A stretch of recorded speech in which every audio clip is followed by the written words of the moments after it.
Hey everyone. Tonight we're stepping back in time, way back to the bustling, often grimy streets of the Renaissance, where the scent of rosemary mingled with something suspiciously like, well, you probably won't survive this era for long. Imagine the clatter of horse hooves, the shouts of street vendors, and the ever-present hum of humanity in a world both vibrant and perilous.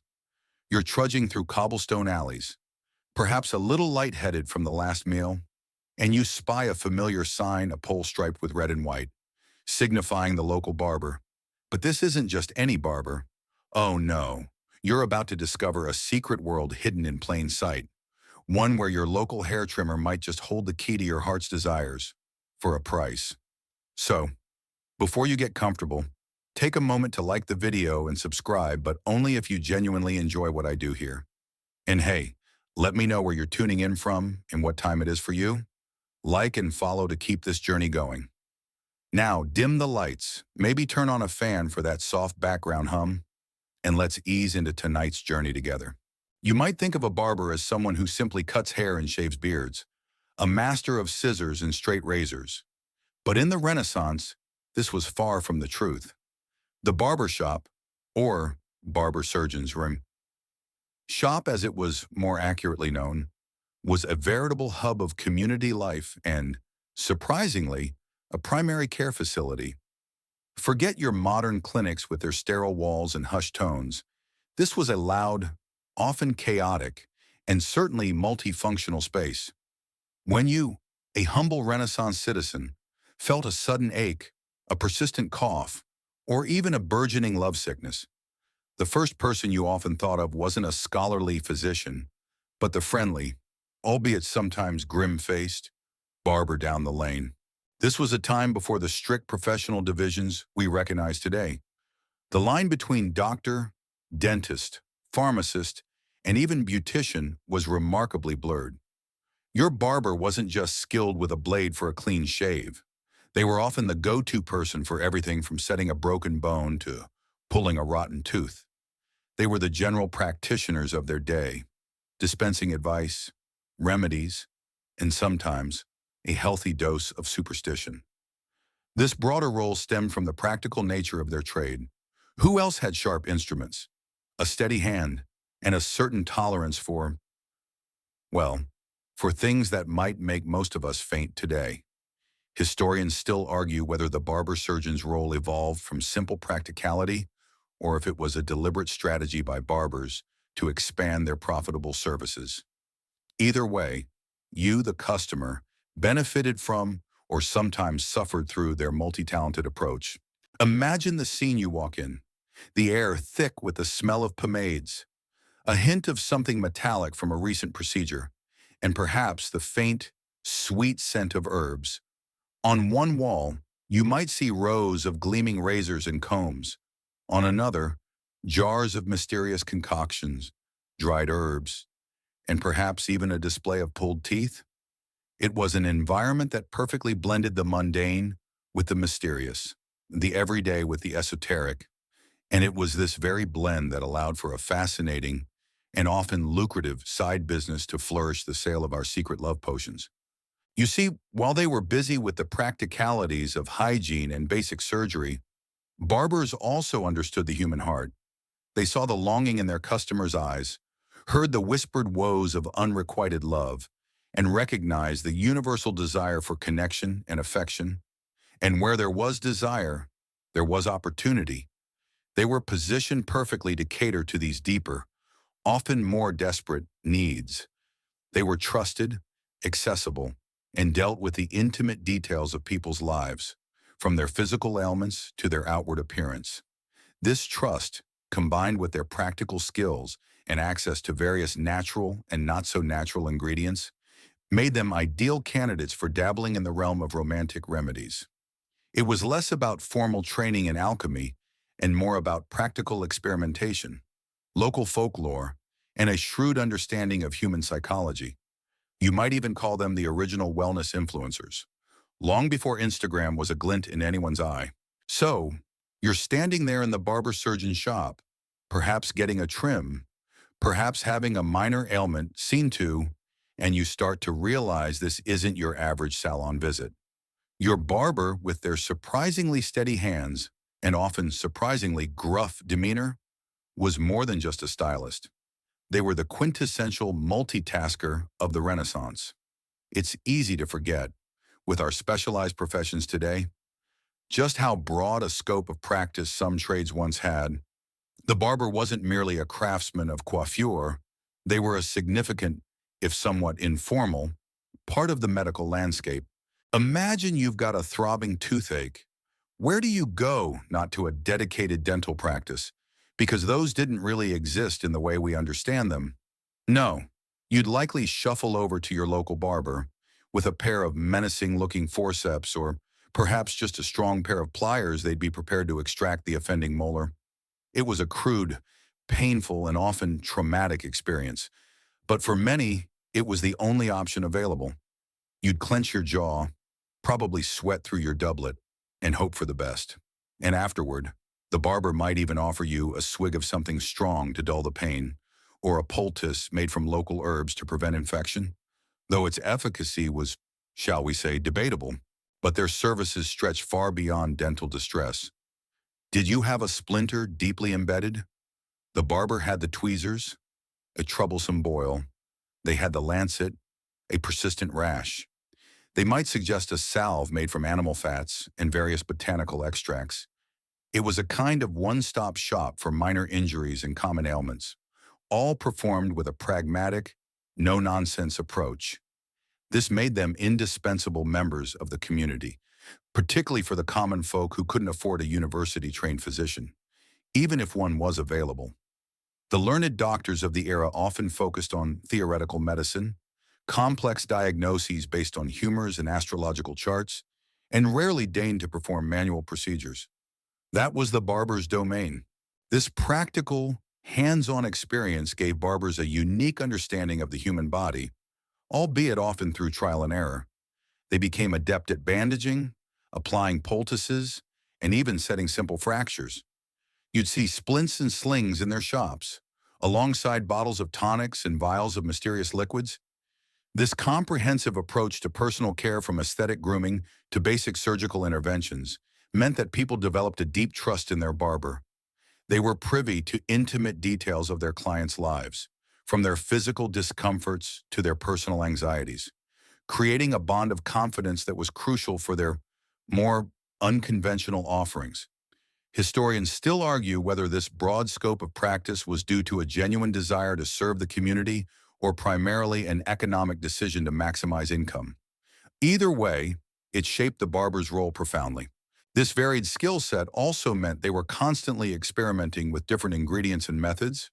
They were, in a sense, practical chemists, grinding herbs, mixing compounds, and observing the effects, for better or worse. They weren't performing complex distillations in a laboratory, but they were certainly engaged in a form of applied herbalism and rudimentary pharmacology. Think of it, they might use willow bark for pain relief, a natural precursor to aspirin, or various soothing balms for skin irritations. This gave them an air of being knowledgeable about all sorts of remedies, not just for the body, but for the soul, and specifically for the heart. It's this deep dive into all aspects of their customers' well-being that truly set the stage for their foray into the lucrative and often illicit world of love potions. They had the tool, the materials, the practical experience, and crucially, the trust of their clientele. You saw your barber regularly, perhaps once a week for a shave, and over time, a casual rapport would build. You'd chat about the weather, local gossip, and perhaps, with a sigh, the troubles of your heart. And it was in these intimate, often unguarded moments that the barber might subtly offer a solution beyond a clean shave or a poultice, a secret, whispered promise of romantic success. It was a natural progression, really, from fixing the visible ailments to attempting to mend the invisible ones. Who knew your barber had such a romantic streak? Probably not their spouse. You're back in the barber surgeon's shop, maybe admiring your freshly trimmed beard, when you notice a small, stained basin next to the chair. In it, A thin stream of crimson liquid slowly spirals down the drain. This wasn't a forgotten spill. This was the aftermath of a bloodletting. One of the most common and, by modern standards, most horrifying medical practices of the Renaissance. Your barber, with their rolled-up sleeves and perhaps a slightly weary expression, just performed what they believed was a life-saving procedure. Imagine the scene: a patient, looking pale and unwell, sits nervously on a stool. The barber, after a brief examination, which probably involved asking a few questions and feeling the pulse, would determine that the humors were out of balance. The prevailing medical theory, inherited from ancient Greek and Roman physicians, posited that the body was governed by four essential fluids: blood, phlegm, black bile, and yellow bile. Sickness was believed to be the result of an imbalance in these humors, and the quickest way to restore equilibrium, they thought, was to remove the excess, and often that meant removing blood. The tools were simple: a sharp lancet, a bowl to catch the blood, and perhaps some bandages. The barber would typically open a vein, often in the arm, and allow a certain amount of blood to flow out. Sometimes leeches were used, particularly for more localized ailments or if the patient was squeamish about the knife. You might have seen these slimy creatures wriggling in a jar on the counter, ready for their next therapeutic meal. The idea was that the leeches would draw out bad blood, purifying the system.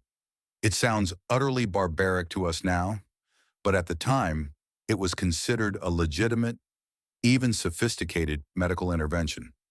You'd probably feel weaker, certainly, but the barber would assure you that the bad humors were leaving your body, paving the way for recovery. Historians still argue whether the perceived benefits of bloodletting were purely psychosomatic, or if, in rare instances, perhaps by reducing inflammation or blood pressure in specific conditions, it offered some temporary, accidental relief. More often than not, it weakened already sick patients, making them more vulnerable to infection and less able to fight off their actual ailments. Yet it persisted for centuries, a testament to the power of established medical dogma and the lack of empirical evidence. It wasn't just barbers who performed this. Even highly respected physicians prescribed it, though they often delegated the actual messy work to the barber surgeons. This practice instilled in the common person a deep, if sometimes fearful, respect for the barber's medical knowledge and their ability to wield sharp instruments with precision. If they could skillfully drain blood from your arm without killing you, surely they possessed a certain understanding of the body's inner workings. Right. This perception of medical expertise, however rudimentary, was crucial. It built a foundation of trust that extended beyond simple cuts and shaves. It meant that when the barber whispered about a special concoction, a remedy for a heartache rather than a headache, you were more inclined to listen. After all, if they could fix your physical humors, couldn't they also balance the humors of love? It also highlighted their access to and comfort with various natural substances. The very act of bloodletting involved an understanding of anatomy, even if flawed, sterility or lack thereof, and the body's reactions. This was the same pragmatic approach they would apply to their more illicit trade. They weren't just guessing, they were applying their hands-on experience, however misguided, to the challenges of the human condition. And in a world where superstition and a belief in unseen forces were commonplace, the line between medicine and magic was often blurred, making the transition from bloodletting to love potions seem, perhaps, not so far-fetched after all. You just hoped your barber remembered to clean their lancet between patients, or perhaps you didn't think about that at all. Having survived the bloodletting, you're now perhaps eyeing the barber's tools with a newfound trepidation, because just as they could drain your humors, they could also, with alarming speed and a grimace that mirrored your own, yank out a rotten tooth. The yacht tooth extraction terrors unpitied of the Renaissance barbershop were legendary, and for good reason. Forget the gentle dentists of today, with their numbing gels, precision drills, and soothing background music. Back then, a toothache meant one thing: pain, followed by more pain. delivered by a man with impressive forearm strength and a frightening array of primitive instruments. You'd sit down, heart pounding, while the barber selected their weapon of choice. This often included an instrument resembling a giant pair of pliers or a pelican, a fearsome device designed to wrench teeth from their sockets with brute force. There was no local anesthetic beyond perhaps a swig of strong alcohol, which might have dulled your senses slightly but certainly didn't prevent the agony. The barber would grasp the offending tooth, often without much concern for the surrounding gums, and then, with a sharp twist and a pull, the deed was done. The sound, the sensation, the sheer, unadulterated pain, it was an experience few forgot, and many actively dreaded. You'd probably see stars, and then, hopefully, the relief of the constant ache would outweigh the immediate trauma. This brutal practicality underscored another aspect of the barber's medical role they dealt with: tangible, often urgent, physical suffering. Unlike a physician who might offer theoretical diagnoses and prescribe passive treatments, the barber offered immediate, albeit painful, interventions. This hands-on, problem-solving approach solidified their image as individuals who could do things, who could actively change your physical state. And while you might wince at the memory of a pulled tooth, you also knew that the barber had, in their own way, fixed a pressing problem. This fostered a deep, if sometimes reluctant, reliance on their skills within the community. Historians still argue whether the high prevalence of tooth decay contributed more to the barber's income than haircuts, given the lack of proper dental hygiene. The aftermath of an extraction was often as rudimentary as the procedure itself. You might be given a piece of cotton to bite on, or advised to rinse your mouth with a concoction of herbs to prevent infection. The barber, with years of experience pulling countless teeth, had developed a certain intuition for what worked, even if the underlying scientific principles were completely unknown to them. They were the frontline workers in the battle against everyday ailments, performing tasks that were too undignified or too manual for the more academically inclined physicians. This intimate, often painful interaction with your body created an undeniable bond of trust, or at least necessity, between you and your barber. If they could confront the raw pain of a tooth extraction, if they could hold your head steady while you gasped, then surely they were people who understood the depths of human suffering and yearning. This direct, no-nonsense approach to physical ailments naturally extended to the less tangible ailments of the heart. You'd already bared your physical vulnerabilities to them. Bearing your emotional ones didn't seem like such a leap. Moreover, the sheer array of substances they kept on hand for these procedures, herbs for poultices, spirits for disinfection or courage, various oils and salves meant they were already dabbling in rudimentary pharmacy. They were grinding, mixing, and applying various compounds daily.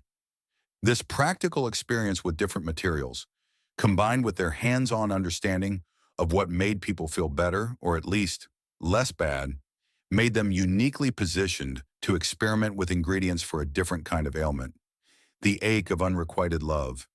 If a bitter herb could soothe a physical pain, perhaps a sweet concoction could mend a broken heart, or, more likely, ignite a new flame. You probably wouldn't survive another tooth extraction, but a love potion that sounded far more appealing. After enduring the tooth extraction, perhaps you're now less eager to sit in the barber's chair for purely medical reasons. But you've also seen firsthand their capacity for practical application, their comfort with mysterious substances, and their willingness to tinker. This brings us to a fascinating, if sometimes dubious, aspect of the Renaissance barber's trade: their role as the alchemist's apprentice. While not full-blown alchemists seeking the philosopher's stone, many barbers dabbled in the fringes of this ancient art, particularly in the realm of herbalism, compounding, and even rudimentary chemistry. You see, the tools and ingredients of the barber-surgeon: herbs, tinctures, distilled waters, animal fats, and various mineral compounds were not so far removed from the basic materials used by alchemists. Their daily work involved mixing, grinding, and heating substances for poultices, salves, and tonics. This hands-on experience gave them a practical, if unscientific, understanding of how different elements reacted. They weren't trying to turn lead into gold, at least not usually, but they were certainly attempting to transform raw materials into something more potent, more effective, or more marketable. Imagine the back room of a barber shop, perhaps less tidy than the front. Here, you might find an array of dried herbs hanging from the rafters, bundles of roots, and jars filled with various liquids steeping in the dim light. There might be a small mortar and pestle for grinding, a simple still for distillation, or even a modest furnace for heating. This wasn't a grand laboratory, but it was a functional space for experimentation. The barber would consult ancient texts, local wise women, or even just their own intuition when concocting remedies. They'd learn which herbs were purported to have a heating effect, which were cooling, which might induce sleep, or, more importantly for our story, which might stir passion. This practical, almost kitchen sink approach to alchemy meant barbers were constantly learning through trial and error. They'd observe what happened when they mixed certain ingredients, noting which concoctions seemed to soothe a headache, which caused a rash, and which, perhaps, seemed to spark a glimmer in a client's eye. This wasn't about rigorous scientific method, it was about pragmatic results and the occasional happy or horrifying accident. Historians still argue whether the barbers' alchemical practices were rooted in genuine belief in their efficacy or simply a clever way to expand their business offerings. Probably a bit of both. Their training, such as it was, came not from universities but from apprenticeship. A young boy would start sweeping floors, then learn to sharpen razors, then assist with bandaging, and eventually, if they showed aptitude, be taught the secrets of the master's remedies. These secrets often included recipes for basic medicines, cosmetic preparations, and yes, even whispered instructions for creating certain charms or potions. The barber, therefore, became a repository of folk knowledge, practical chemistry, and a touch of the mystical. This blend of the mundane and the magical made the barber uniquely suited to enter the world of love potions. They already had the ingredients, the tools, and the aura of someone who understood hidden properties. If they could extract a tooth, perform a bloodletting, and mix a healing salve, why couldn't they also mix a concoction that would inspire affection? You, as a Renaissance person, living in a world still deeply intertwined with superstition and magical thinking, would find this perfectly plausible. After all, if a certain herb could calm your stomach, couldn't another stir your heart? It was all part of the same mysterious universe, and your barber, the practical alchemist of the common man, seemed to have the keys to many of its doors.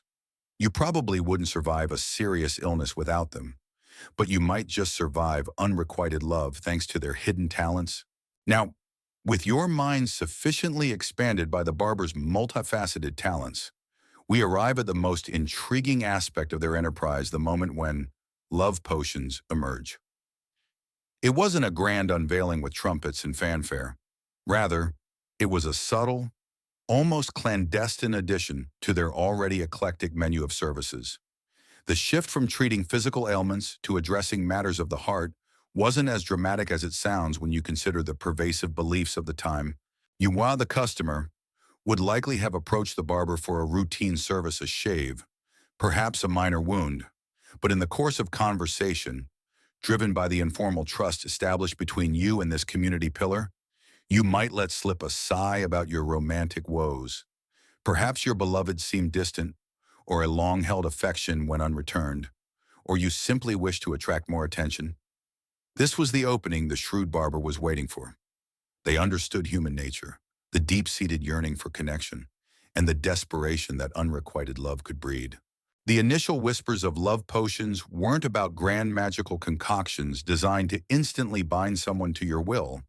More often, they started as seemingly innocuous remedies, a special tonic to brighten your complexion and make you more appealing, or an herbal infusion to calm your nerves and give you confidence in courtship. The language would be vague, hinting at efficacy without making outright, provable claims. These early potions might have been little more than scented oils, herbal teas, or even just sugar pills. but they were presented with an air of ancient knowledge and hidden power. Historians still argue whether barbers genuinely believed in the efficacy of their love potions or if it was primarily a cynical exploitation of their customers' emotional vulnerabilities.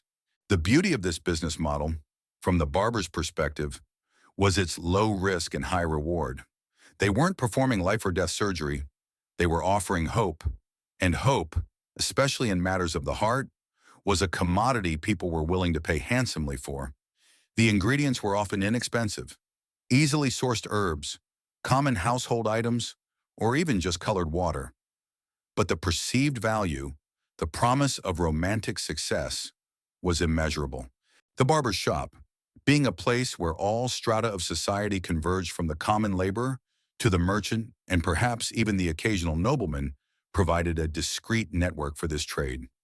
You could walk in for a haircut, inquire quietly about your love troubles, and walk out with a small vial, all without drawing undue attention. The nature of the transaction was inherently private, a hushed conversation between client and confidant. This secrecy added to the allure and perceived potency of the potions. Anything so covert must surely be powerful. Right. These early potions capitalize on the prevailing belief in sympathetic magic, the idea that like affects like, or that objects connected to a person could influence them. So, a potion might contain something associated with love, beauty, or even the intended target like a strand of hair. If you were brave enough to procure it, the line between a legitimate herbal remedy and a magical charm was incredibly thin, often indistinguishable to the average person. Your barber, already mixing poultices and concocting tonics for physical ailments, was perfectly positioned to blur this line even further. They had the perceived expertise, the discreet environment, and most importantly, an eager clientele desperate for a solution to their romantic woes. You probably wouldn't survive without love in the Renaissance, and your barber was there to offer a desperate, albeit dubious, solution. You've just been offered a special tonic for your romantic troubles, and as you nod, a flicker of hope and perhaps a touch of skepticism dances in your eyes. Now, the barber, leaning in conspiratorially, might begin to describe the ingredients more than herbs. This is where the tale takes a turn from the merely mundane to the truly bizarre and, frankly, often disgusting. Forget pleasant floral essences and sweet-smelling oils. Renaissance love potions often contain components that would make your stomach churn. While some barbers might stick to relatively benign, if ineffective, herbs known for their purported aphrodisiac qualities like ginseng, saffron, or certain types of orchids, others delved into the dark and curious world of animal parts, bodily fluids, and even stranger materials. The belief was that the more unusual or powerful the ingredient, the more potent the potion.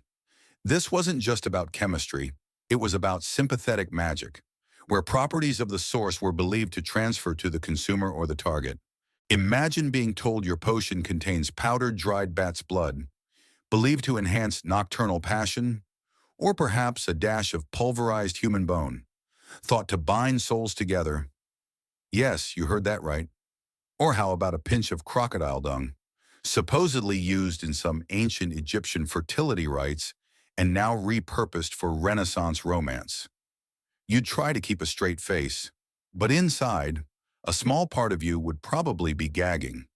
And let's not forget the ever-popular inclusion of menstrual blood or semen, believed to exert a powerful primal pull.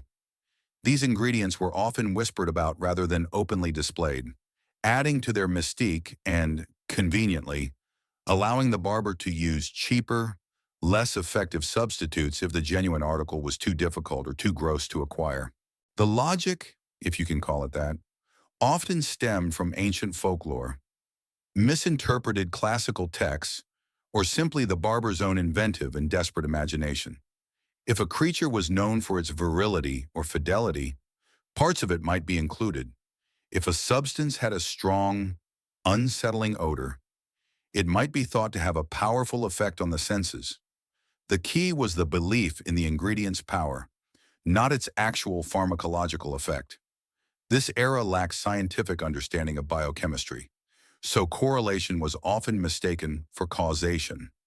Historians still argue whether the more grotesque ingredients were genuinely used, or if they were largely a marketing ploy to convince desperate clients of the potion's potency and exclusivity. You'd pay handsomely for this vial of liquid, perhaps trying not to think too hard about its origins. The barber might even provide specific instructions. Apply it to your wrists at midnight, or administer 3 drops into their drink while they sleep. The ritual surrounding the potion was often as important as the potion itself, designed to enhance the sense of mystery and to instill confidence in the user. This added layer of ceremony helped manage expectations. If the potion didn't work, perhaps you hadn't followed the instructions precisely enough. While some of these ingredients were harmless if unappetizing, others could be genuinely toxic. Lead, mercury, and various poisonous plants sometimes found their way into these mixtures, leading to unintended and often fatal consequences. You wouldn't know. Of course, you'd simply be desperate for love, willing to put your faith and your digestion into the hands of your trusted barber, hoping for a miracle, and perhaps getting a stomachache. Or worse, it was a gamble, certainly. But in the game of love, many were willing to bet their health on a long shot. You probably wouldn't survive a potion with some of those ingredients. But hope, as they say, springs eternal. So you've just heard about the delightful array of ingredients that might go into your love potion, ranging from the mundane to the utterly monstrous. Now comes the delicate part: how your Renaissance barber maintained client confidentiality. Sort of ahmi. In a world where reputations were easily ruined and gossip spread like wildfire, discretion was paramount, especially when dealing with illicit or superstitious practices. You wouldn't walk into the barber shop and loudly announce, "Pray tell, good sir, do you have something to make my neighbor, Agnes, swoon uncontrollably?" No, that would be a surefire way to invite trouble, not to mention a good public shaming. The exchange for a love potion was almost always conducted in hushed tones, often initiated by the client in a roundabout way. Perhaps you'd complain about your lonely nights, or subtly inquire if the barber knew of any old wives' tales for attracting affection. The barber, being a master of reading between the lines, would then respond with equal subtlety, perhaps a knowing glance, a slight nod, and an invitation to step into a more private corner of the shop, or even to return after closing hours. The very nature of the barber-surgeon's relationship with their clients lent itself to this kind of secrecy. You were already entrusting them with intimate physical care: your hair, your teeth, your blood. This created a pre-existing bond of trust, a sense that they were privy to your personal vulnerabilities.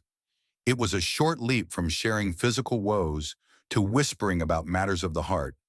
The barber, in turn, cultivated an air of being a trusted confidant, someone who could be relied upon to keep secrets.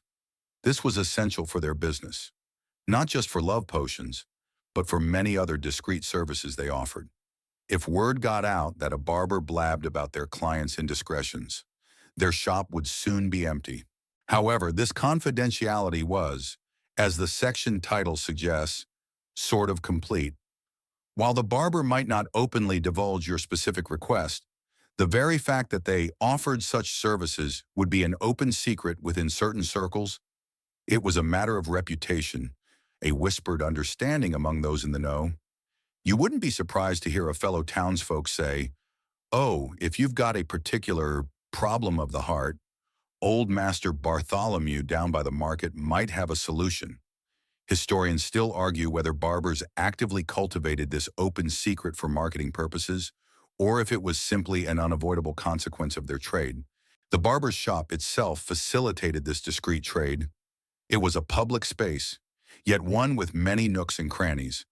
The clatter of everyday life, the snippets of general conversation, provided an excellent cover for private discussions. A quick whisper while your beard was being trimmed, a brief aside as you settled your bill. These moments allowed for the delicate exchange of information without drawing undue attention from others in the shop. The barber might even use coded language, referring to special blends for complexion or tonics for inner vitality. knowing full well that you understood the true implication.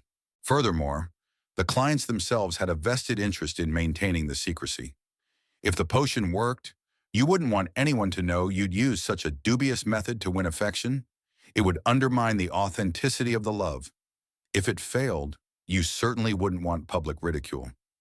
This mutual desire for discretion created an unspoken contract of silence between the barber and their romantic clientele. It was a risky business for both parties, but the lure of guaranteed or at least promised love was often too strong to resist, making the fragile vow of secrecy a cornerstone of the love potion trade. You probably wouldn't survive public humiliation, and your barber knew it. With the delicate dance of confidentiality established, the barber now faced the challenge of marketing the mystical.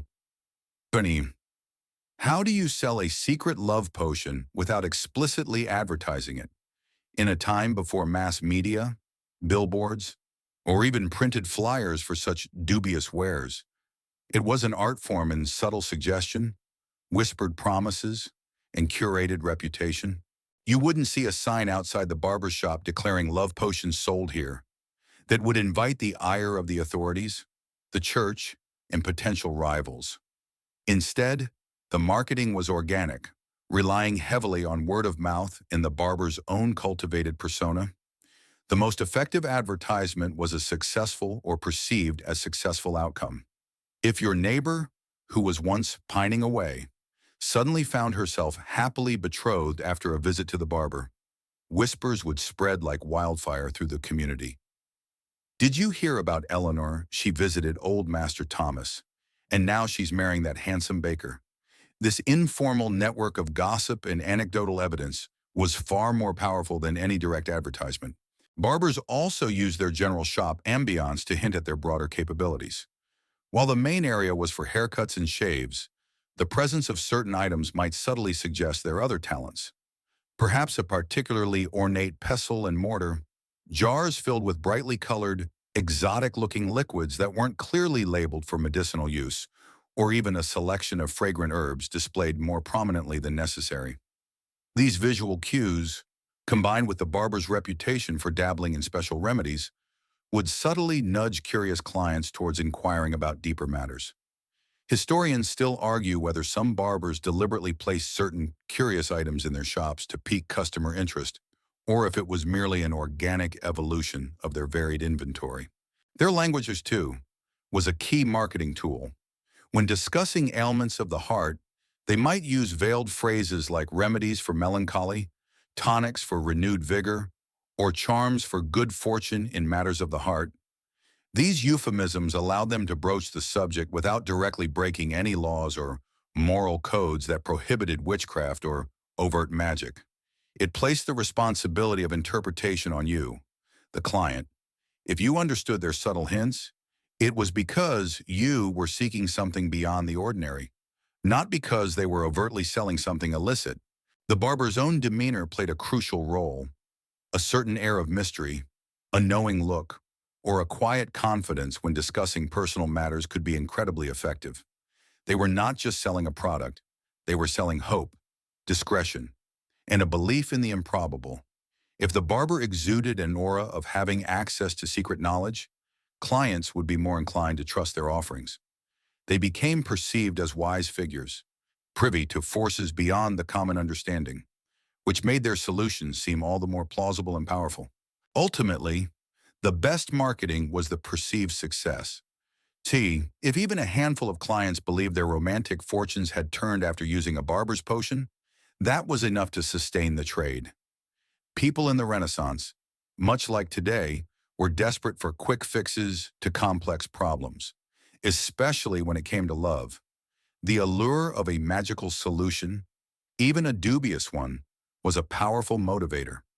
Your barber understood this fundamental human desire and skillfully, if subtly, tapped into it, ensuring that word of their mystical wares continued to circulate, quietly but effectively, through the gossiping streets of the city.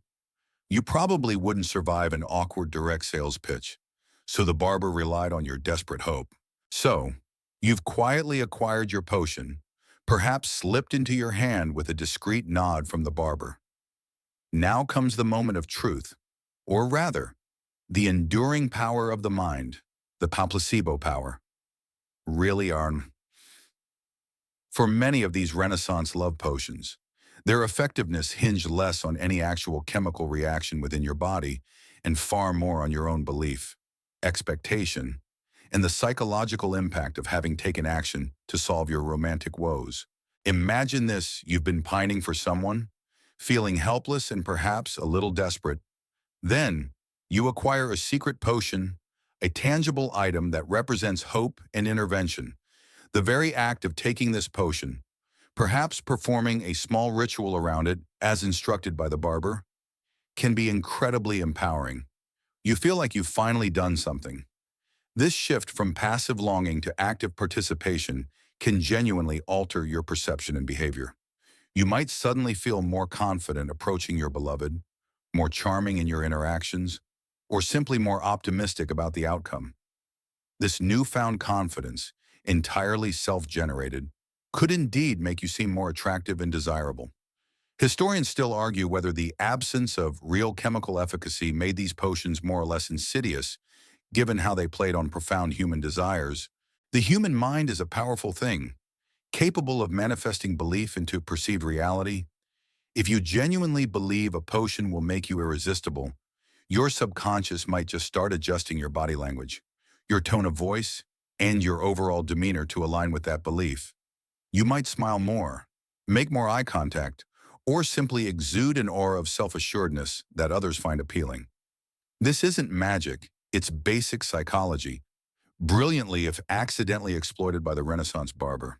Think about it this way: if you're convinced you're now radiating an aura of love, you might interpret every glance, every casual conversation, every polite gesture from your beloved as a sign that the potion is working. Confirmation bias is a strong force. You're looking for evidence of success, and your mind is adept at finding it, even if it's entirely coincidental. Did your crush finally smile at you? The potion. Did they ask you a question? It's definitely working. The barber knew this, perhaps not consciously in psychological terms, but certainly through years of observing human behavior. They understood that planting a seed of hope was often enough to produce a harvest of perceived results. Of course, the placebo effect also had its limits. If the object of your affection genuinely had no interest, or if external circumstances were overwhelmingly against you, no amount of magical thinking would likely shift their feelings. But for those situations where the relationship was simply stagnant, or where a slight push of confidence was all that was needed, the potion could indeed appear to work wonders. The barber wasn't just selling liquid, they were selling a potent dose of self-belief and a convenient scapegoat if things went awry. And if it didn't work, well, there were always excuses: you didn't follow the instructions precisely enough, or their heart was too hardened by another magic. The beauty of a nebulous, unprovable product is that its failures can always be blamed on external factors or user error, ensuring the barber's reputation, if not their mystical prowess, remained largely intact. You probably wouldn't survive another round of unrequited love without some kind of hope. And the placebo was often the barber's most potent and safest ingredient. So, you've experienced the subtle power of belief, perhaps feeling a newfound spring in your step after downing your barber's special concoction. But as you navigate the bustling Renaissance streets, it quickly becomes clear that your barber isn't the only one peddling hope and dubious remedies. The market for quick fixes to life's problems, especially romantic ones, was fertile ground, leading to a flourishing ecosystem of rival quacks and vendors. You see, the allure of easy money and the desperation of the populace meant that barbers weren't operating in a vacuum.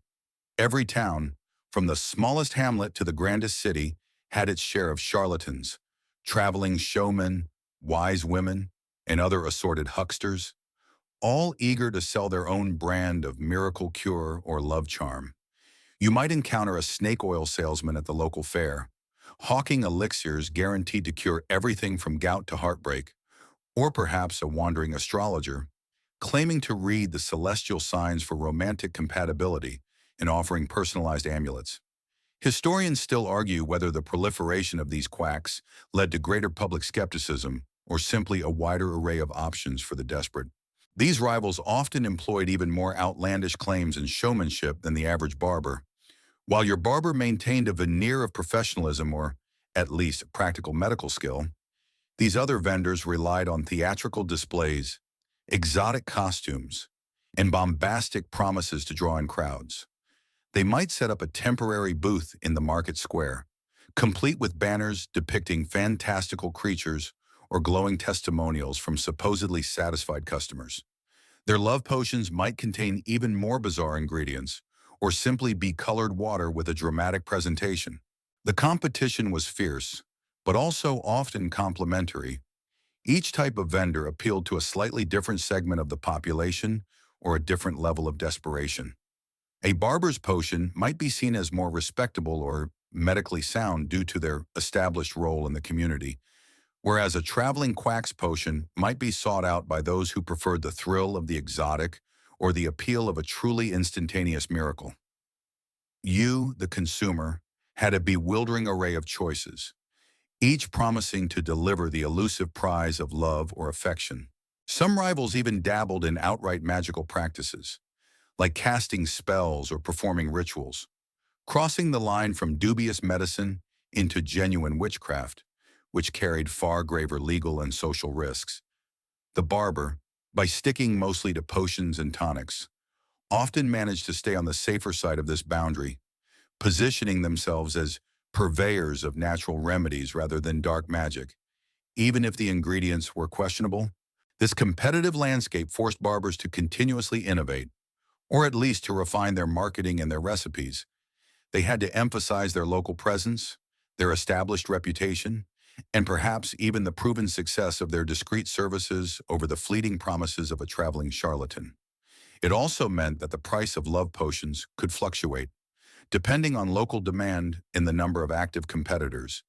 In a way, it was a primitive free market for romantic intervention, where the most convincing or most desperate seller often won. You probably wouldn't survive financially if you fell for every vendor's pitch. But in matters of the heart, people rarely thought with their wallets. The quest for love, however misguided, often trumped common sense and fiscal prudence. Having navigated the crowded marketplace of rival quacks, you might wonder why barbers weren't simply shut down for peddling such dubious wares. This brings us to the intricate dance between these illicit trades and the existing laws and loopholes of the Renaissance era. It wasn't as simple as a clear-cut legal prohibition. Rather, it was a complex web of overlapping jurisdictions, vague definitions, and practical difficulties in enforcement.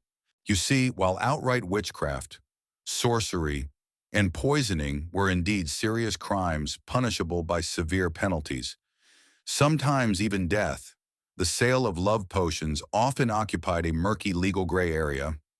Was it medicine? Was it magic? Was it simply a harmless, if deceitful, commercial transaction? The answer often depended on who was doing the judging and the specific circumstances. A potion marketed as an herbal tonic for romantic success might escape scrutiny, whereas one explicitly claiming to cast a binding spell would draw the immediate attention of the church and secular authorities alike. Historians still argue whether the authorities turned a blind eye due to the barber's practical usefulness or simply due to the difficulty of proving magical intent. One significant loophole was the lack of scientific understanding. Without the means to chemically analyze these potions, it was difficult for authorities to prove that they contained harmful substances or that their claims were entirely fraudulent. If a potion was made from common herbs and didn't immediately cause physical harm, it was often dismissed as quackery rather than prosecuted as a dangerous crime. The burden of proof was incredibly high, and proving that a potion failed to induce love was subjective and almost impossible to demonstrate in court. You couldn't sue a barber for emotional distress due to unrequited love. After all, the church, certainly, condemned practices rooted in superstition and magic, viewing them as attempts to usurp God's will or as dealings with demonic forces.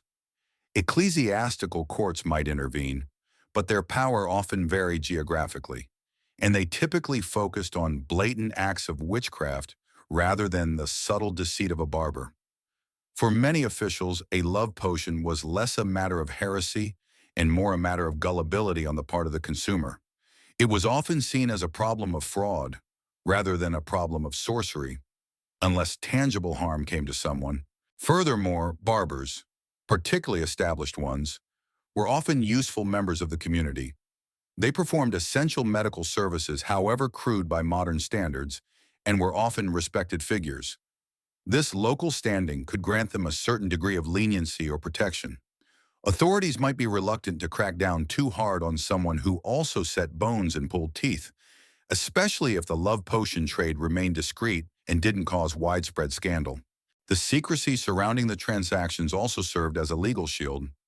As discussed, these dealings were often whispered and private, without a complaining victim willing to publicly admit to seeking a love potion and thus risk their own reputation, or without clear evidence of harmful intent or ingredients. Prosecution was difficult. You, the client, had every reason to keep silent if the potion failed, or if it surprisingly worked, further insulating the barber from legal repercussions. It was a classic case of demand creating its own illicit supply, flourishing in the shadows where the long arm of the law found it difficult to grasp. You probably wouldn't survive a serious legal accusation, and neither would your barber. So discretion was their mutual best friend.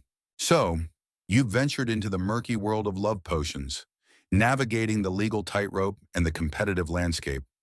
But what happens when the promises, subtle or overt, inevitably fall flat? This leads us directly to the messy reality of disgruntled lovers' woes.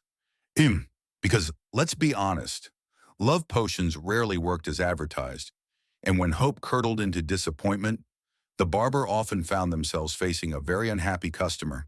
Imagine the scenario: you followed the instructions meticulously, applied the strange-smelling balm, or slipped the dubious liquid into your beloved's goblet.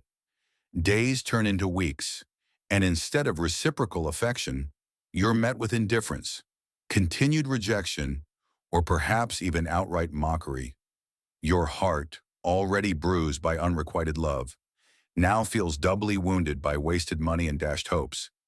This is when the disgruntled lover comes knocking. Historians still argue whether barbers feared the wrath of disappointed clients more than the wrath of the church. Your initial approach to the barber might be one of polite but firm inquiry. Master barber, you might begin, trying to keep your voice level. About that tonic, it doesn't seem to have had the desired effect. My beloved, alas, remains as distant as the moon. The barber, a seasoned veteran of disappointment, would likely have a practiced response ready. They might blame your execution. Did you follow the instructions precisely? Did you use it on the correct phase of the moon? Perhaps there was an impurity in the application? Or they might blame the recipient. Some hearts are simply too hardened, too resistant to even the most potent of remedies. Their will must be stronger than anticipated. Sometimes the barber might offer a refund, a partial credit, or even a different, supposedly stronger potion at a reduced price. This was a common tactic to mollify angry customers and prevent a public scene. After all, a screaming match in the shop about a failed love potion was precisely the kind of attention the barber wished to avoid. It undermined their mystique, invited unwanted scrutiny, and could quickly drive away future business. But not all disgruntled lovers were so easily appeased. Some might resort to public shaming, spreading rumors about the barber's ineffectiveness or outright deceit. While direct legal action was rare for such subjective failures, a ruined reputation could be just as damaging.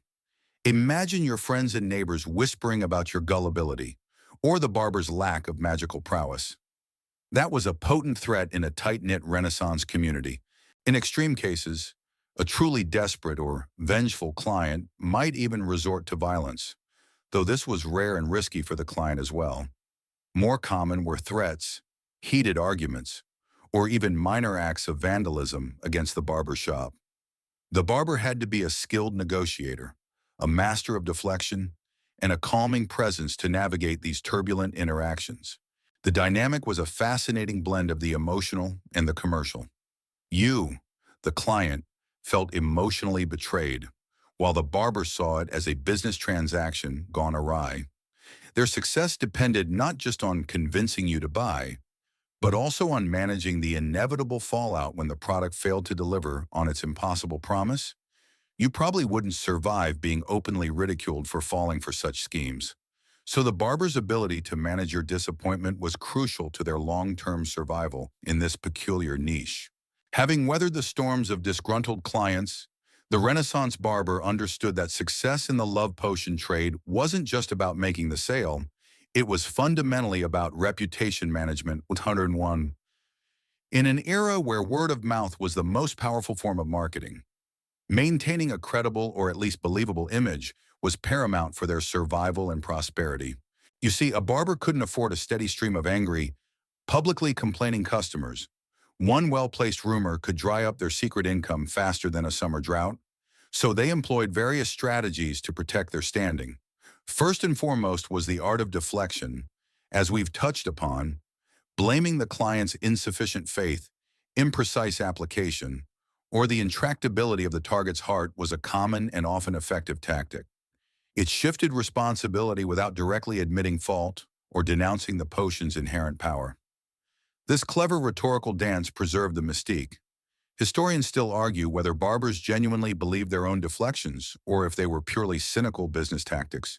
Another key strategy was the selective promotion of success stories. While failures were many, the occasional anecdotal triumph was gold.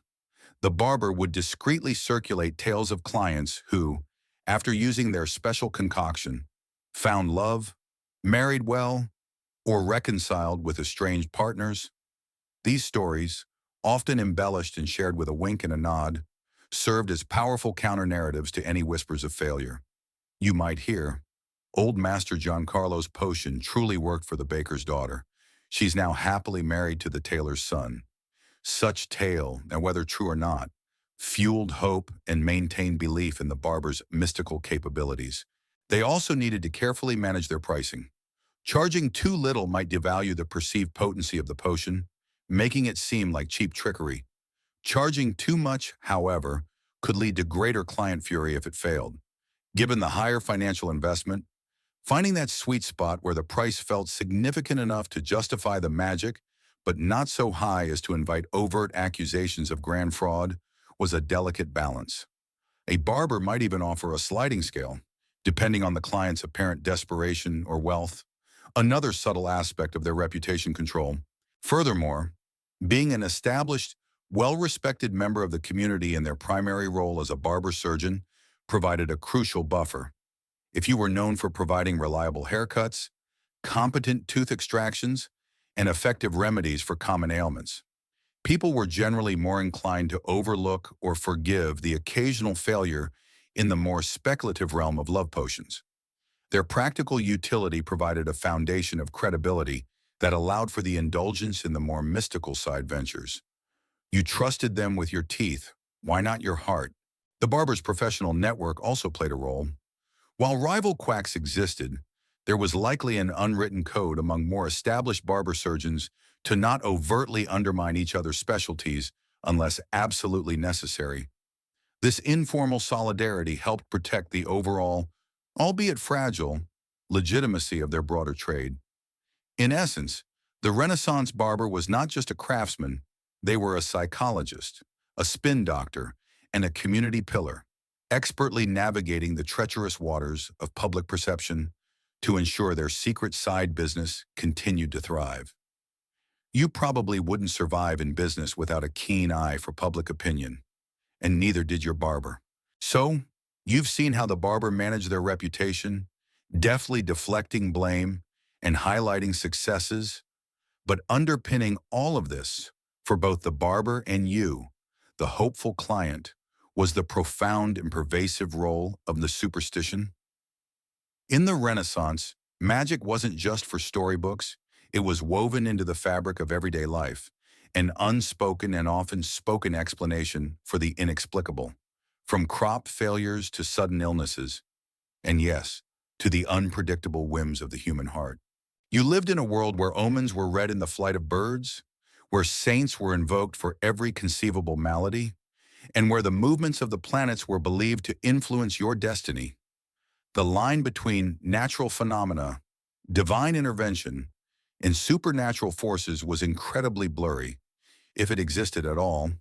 If a fever could be caused by a malicious spirit, why couldn't unrequited love be remedied by a charmed concoction? This deep-seated belief system provided fertile ground for the love potion trade to flourish. You weren't just buying a liquid, you were buying into an entire cosmology where invisible forces could be harnessed and directed. Historians still argue whether the Church's condemnation of magic inadvertently strengthened belief in its power by demonizing it. For you, the customer, your belief in the potion's power wasn't necessarily a sign of foolishness, but rather a reflection of your worldview.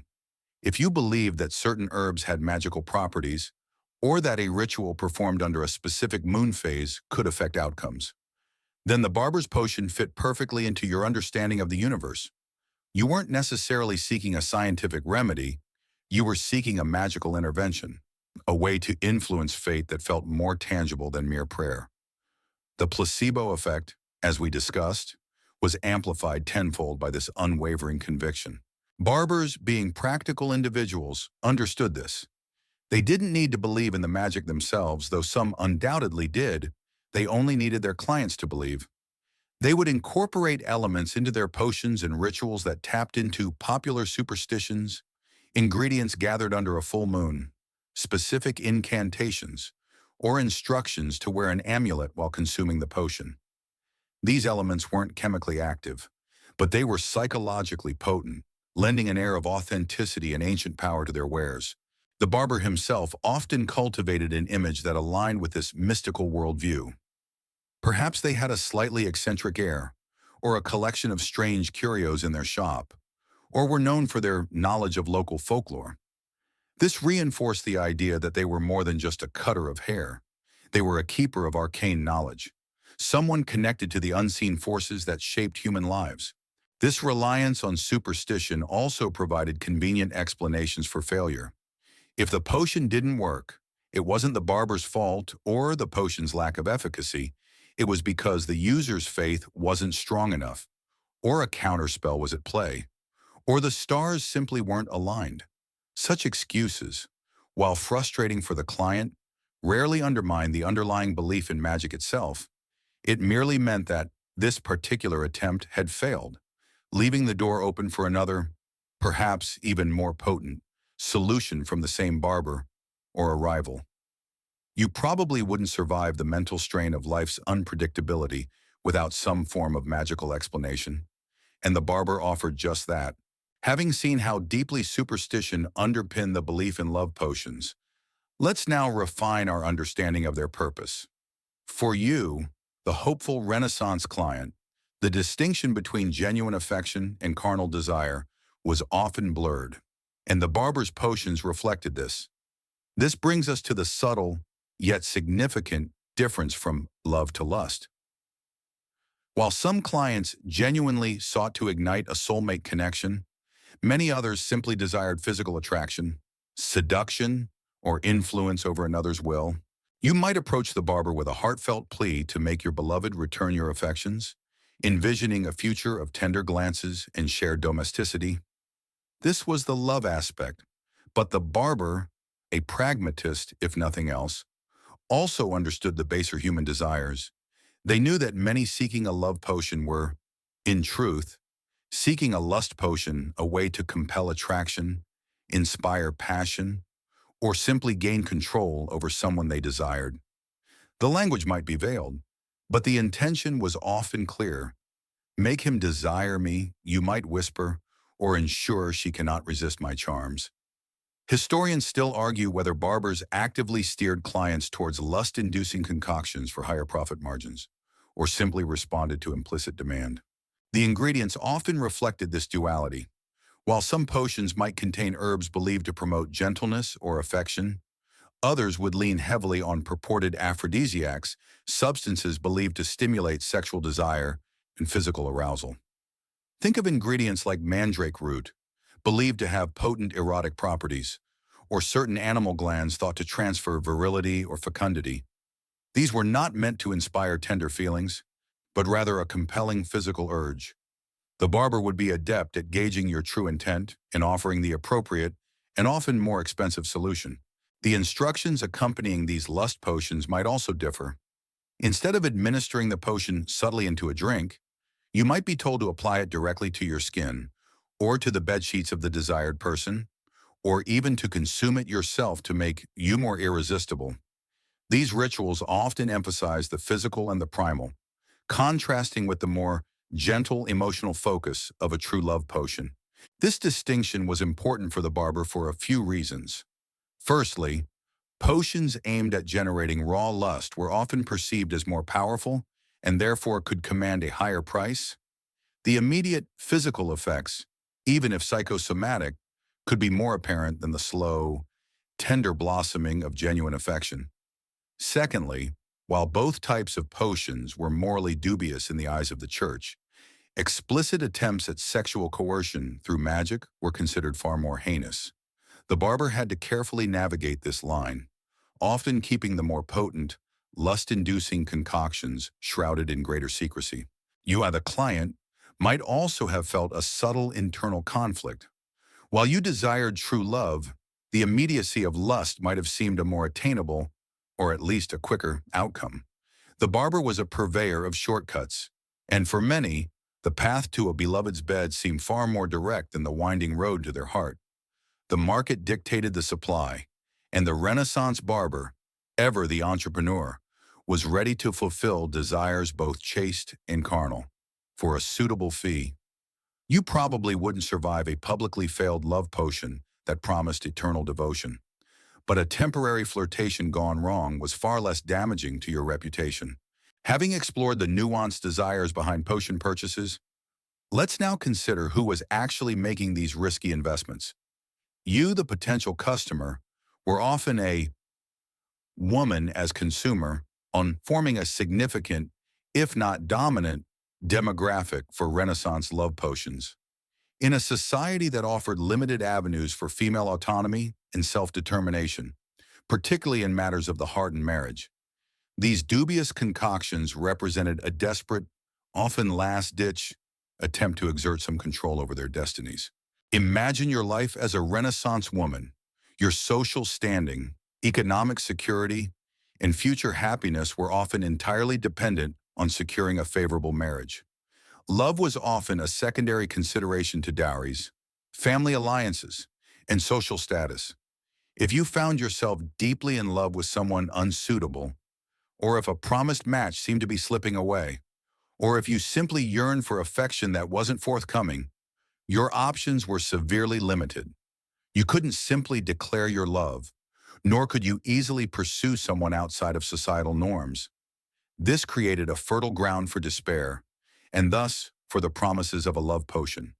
Historians still argue whether the popularity of love potions among women highlights their disempowerment or their agency in seeking unconventional solutions. The barber shop, while primarily male-centric for services like shaving, was nonetheless accessible to women, particularly for remedies and other discreet purchases. Women would visit for cosmetic preparations, herbal remedies for ailments, or even just to gather gossip. This provided a natural, low-key avenue for them to discreetly inquire about matters of the heart. The barber, often an older man with a certain paternalistic air, might be seen as a sympathetic figure, someone who understood the complexities of female life in a patriarchal society. You might be a young woman desperate to catch the eye of a suitor, a widow hoping to find companionship and security, or even a married woman seeking to rekindle the affections of a wandering husband.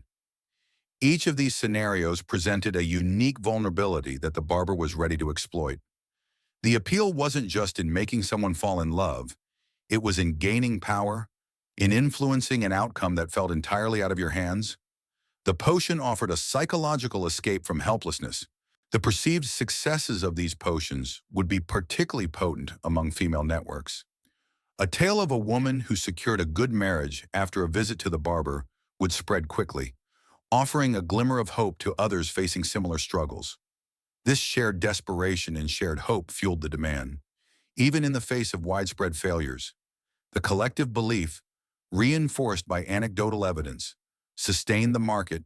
Furthermore, as societal expectations placed immense pressure on women to be beautiful, desirable, and fertile, a love potion promising to enhance these qualities, or to simply ensure a successful union, tapped directly into these deeply ingrained anxieties. It was a purchase born not just of desire, but of societal pressure and existential anxiety. For many Renaissance women, a love potion wasn't a frivolous indulgence. It was a perceived necessity, a desperate gamble for a better future in a world that offered few alternatives. You probably wouldn't survive as an unmarried woman of a certain age without some hope of securing a partner, making the barber's dubious wares seem like a lifeline. While women formed a significant portion of the love potion clientele, men were by no means absent from the barber's secret ledger. Indeed, men's motives differ. Significantly when it came to seeking these illicit concoctions, often reflecting the different societal pressures and desires placed upon them in the Renaissance. Uena, as a Renaissance man, might approach the barber with a different kind of romantic plight. Perhaps you were a young nobleman keen to secure the affections of a lady from a higher social standing, believing a potion could give you an irresistible edge, or a merchant seeking to charm a wealthy widow whose dowry would greatly bolster your business. For men, love potions were often less about sheer desperation for marriage, which was generally easier for them to secure, and more about conquest, ambition, or maintaining control within a relationship. Historians still argue whether men's use of love potions was more about securing social advantage than genuine romantic attachment. One common male motive was to ensure fidelity or to win back a straying lover. Jealousy and the desire to maintain control over a wife or mistress could drive men to seek potions designed not necessarily to attract love, but to bind it. These concoctions were often rooted in fear of dishonor or financial loss, rather than simple, unrequited affection. The barber might offer a potion guaranteed to restore devotion or keep wandering eyes fixed firmly on you. These were often highly manipulative in their intent, aiming to subtly or not so subtly influence another person's free will. Another significant driver was the desire for enhanced virility or sexual prowess. While not strictly love potions, these aphrodisiacs were often intertwined with romantic desires. A man might seek a potion to ensure he was more attractive in bed, or to overcome anxieties about performance, believing that such a remedy would make him more desirable to his current or prospective partner. The barber, already familiar with remedies for various physical ailments, was well positioned to offer such tonics for vigor, often with ingredients like ground animal horn or exotic spices, playing on ancient beliefs about potency. For men, who were often expected to be the aggressors in courtship, a potion could also serve as a psychological crutch, boosting confidence in situations where they felt insecure or uncertain. If you were shy or simply lacked the social graces to woo a lady effectively, the belief that a secret potion made you irresistible could provide the courage needed to make your move. It offered a perceived shortcut around the arduous and often risky process of traditional courtship. The discretion offered by the barber was just as crucial for men as for women, albeit for different reasons. A man seeking a love potion might be embarrassed by his romantic failures, or by his reliance on such unmanly methods. He wouldn't want his peers to know he resorted to magic rather than traditional charm or status. The barbershop provided a safe, private space for these delicate transactions, allowing men to address their vulnerabilities without public scrutiny. Ultimately, while both sexes sought love potions, men's motivations tended to be more focused on asserting control, enhancing performance, or securing social and financial advantage.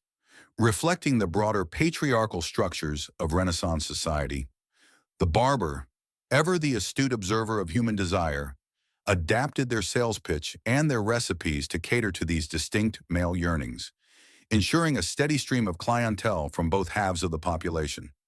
You probably wouldn't survive a serious challenge to your masculinity, making these potions a tempting, if secret, aid. So, You've seen the diverse clientele walking through the barber's door, driven by desires for both love and lust. But as these potions traded hands, a powerful and omnipresent force loomed large over the entire enterprise: the church's condemnation. In the deeply religious Renaissance world, anything that smacked of magic, superstition, or an attempt to manipulate divine will was viewed with extreme suspicion and often outright hostility. You lived in a society where the church permeated every aspect of life, from birth to death. Its doctrines shaped moral codes, legal principles, and public opinion. For the church, true love was a divine gift, a spiritual bond, or at best, a natural outcome within the confines of marriage. Any attempt to force or coerce love through artificial means, particularly through what was perceived as magical intervention, was considered an affront to God and a potential pact with demonic forces. This wasn't just about moral disapproval, it was about heresy and the very salvation of your soul. Historians still argue whether the church's stance was primarily theological or if it also served to maintain social order and control. Love potions, therefore, fell under the broad umbrella of illicit magical practices, akin to fortune-telling or casting curses. They were seen as attempts to bypass natural processes and divine providence, to bend another person's free will without their consent, which was considered a grave sin. Sermons would frequently rail against such devilish practices, warning the faithful against seeking supernatural shortcuts to earthly desires. You might hear vivid descriptions of the eternal damnation awaiting those who dabbled in such dark arts, painting a terrifying picture of the consequences. However, the church's condemnation was often tempered by practicality and the nuances of belief. While condemning outright sorcery, there was often a gray area for folk magic or superstition that was deemed less dangerous, if still misguided. A simple herbal concoction presented as a charm might be overlooked, whereas one explicitly linked to demonic invocation would be vigorously prosecuted. The barber, keenly aware of this distinction, would carefully frame their potions as natural remedies or benign aids, rather than overtly magical tools. They avoided using language that directly invoked demons or explicit spells, relying instead on the language of tonics and secret formulas. Despite the official condemnation, the demand for love potions persisted. This highlights a fascinating tension in Renaissance society: the powerful grip of religious dogma versus the enduring human desire for control over unpredictable forces. People might attend church devoutly, confess their sins, and still, in a moment of romantic desperation, quietly seek out a barber for a forbidden potion. The fear of divine retribution was real, but so was the ache of an unrequited heart. For the barber, the church's stance meant constant vigilance. They had to operate discreetly, ensuring their activities remained under the radar of religious authorities. A public accusation of sorcery could lead to severe penalties, including excommunication, public shaming, or even legal prosecution by secular courts influenced by church doctrine. This fear shaped their marketing, their clientele selection, and their general operational security. You probably wouldn't survive excommunication in a deeply religious society, and your barber certainly wouldn't survive if their illicit trade became too widely known to the wrong ears. The balancing act between profit and piety was a precarious one indeed. Given the church's stern warnings, it's no surprise that a constant and chilling threat for any barber dabbling in love potions was the looming danger of witchcraft accusations. In the Renaissance, the line between folk remedy, clever deception, and malevolent magic was frighteningly thin, and crossing it could have catastrophic consequences for you, the client, and especially for the barber. You lived in an era deeply gripped by witch hunts and a fervent belief in the devil's influence. A simple love charm could, in the wrong light or with the wrong interpretation, be deemed a tool of sorcery, designed to ensnare a soul, manipulate free will, or even inflict harm. The barber, who already possessed sharp instruments and dealt with potent, mysterious compounds, fit the archetype of someone capable of wielding dark arts. Their knowledge of herbs in the body, however rudimentary, could be twisted into evidence of sinister practices. Historians still argue whether the increase in witchcraft accusations was fueled by genuine belief, social anxieties, or deliberate scapegoating. Imagine the terror if a love potion failed spectacularly, leading to unintended consequences like illness or even death perhaps due to toxic ingredients, or if the intended target became afflicted with a strange malady after its administration. The fingers of suspicion could quickly point to the barber. Accusations might come from a jilted lover, a suspicious family member, or even a local busybody eager to prove their piety. Once accused, the legal process was often rigged against the defendant, with confessions extracted under torture and little opportunity for a fair trial. For the barber, the risk was immense. A charge of witchcraft meant not just ruin, but potentially imprisonment, torture, and a gruesome death. You'd see their fear reflected in their extreme discretion, their coded language, and their careful selection of clients. They wouldn't offer these services to just anyone. They'd assess your desperation, your perceived trustworthiness, and your capacity for discretion. A client who seemed prone to gossip or prone to blaming others might be politely, but firmly, turned away, no matter how lucrative the potential sale. This pervasive fear also shaped the type of potions barbers were willing to create. They typically stuck to concoctions that mimicked herbal remedies, cosmetic aids, or simple aphrodisiacs, which were harder to directly link to demonic magic. They generally avoided overt rituals, incantations, or anything that explicitly invoked supernatural entities, as these were direct pathways to accusations of witchcraft. The more subtle the deception, the safer the barber. However, the risk was always present. Even a perceived success could backfire. If a person suddenly became infatuated after a potion, their family or friends might grow suspicious, attributing the sudden change in affection to magical coercion rather than genuine emotion.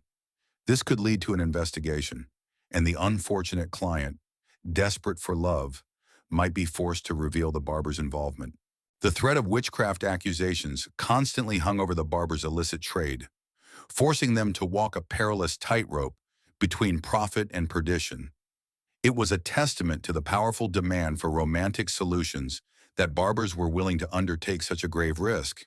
You probably wouldn't survive a witchcraft trial, and neither would your barber, making this a truly high-stakes game of love and deception. Given the high stakes of witchcraft accusations, the Renaissance barber, despite their risks, still needed source material for their mysterious concoctions. This leads us to the hidden world of boutillones. Recipe books and grimoires. The illicit texts barbers might have consulted, either openly or in secret, to concoct their love potions. These weren't your grandmother's cookbooks. They were often handwritten manuscripts filled with arcane knowledge, herbal lore, astrological timings, and sometimes outright magical instructions. You see, while formal medical knowledge was enshrined in university texts, practical knowledge, particularly that bordering on folk magic, was often passed down through generations or recorded in personal notebooks. A barber might inherit such a book from a master, or acquire one through clandestine means from a traveling scholar, a disgraced monk, or even a rival who fell on hard times. These grimoires, a term typically associated with magical texts or more simply, receipt books, contained a bewildering array of formulas, remedies for various ailments, cosmetic preparations, and indeed detailed instructions for charms and potions related to love, luck, and influence. Historians still argue whether the content of these books truly reflected ancient knowledge or were mostly products of the author's imaginations. Imagine holding such a book. Its pages might be brittle and yellowed, filled with intricate, often illegible handwriting. Alongside recipes for poultices and tonics, you'd find entries like, "To make a maid love you fiercely," or "For the return of lost affection." These entries wouldn't just list ingredients. They'd often include specific instructions for gathering them, e.g., mandrakes dug at midnight under a waning moon, precise mixing techniques, and rituals for application, e.g., administer in a drink at the first quarter of the moon, facing east. The more elaborate the ritual, the more potent the potion was believed to be. The ingredients themselves, as we've explored, range from common herbs to the truly bizarre and dangerous.